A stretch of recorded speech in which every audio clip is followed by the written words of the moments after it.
Now let's look at customizing a cabinet by shaping an individual part.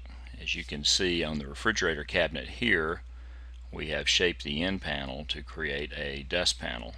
Let's take a look at how we did that.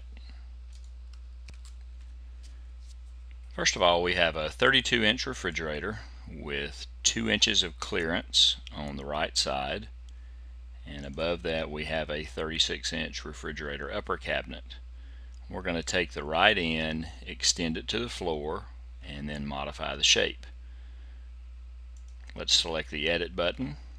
Let's go to the Shape Editor, click on the right end, and let's adjust that side by extending the bottom edge 74 inches to extend it to the floor. And now let's select the interior of the cabinet. We'll click on that end and we'll edit the shape. Now that we have our end panel in the Shape Editor, let's go ahead and blow this up full screen. You'll find it useful at times to do this to enlarge the parts. It makes it a little easier to move around with the mouse. So the first thing we're going to do is select the front edge, and we will add a point, and we'll make that face 22 inches to match our cabinet. And then we're going to take the bottom front corner and move that back. We'll specify that edge maybe at 6 inches.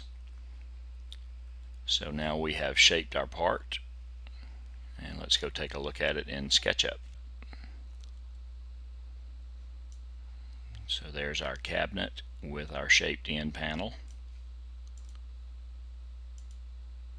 We can also view the elevation in SketchUp.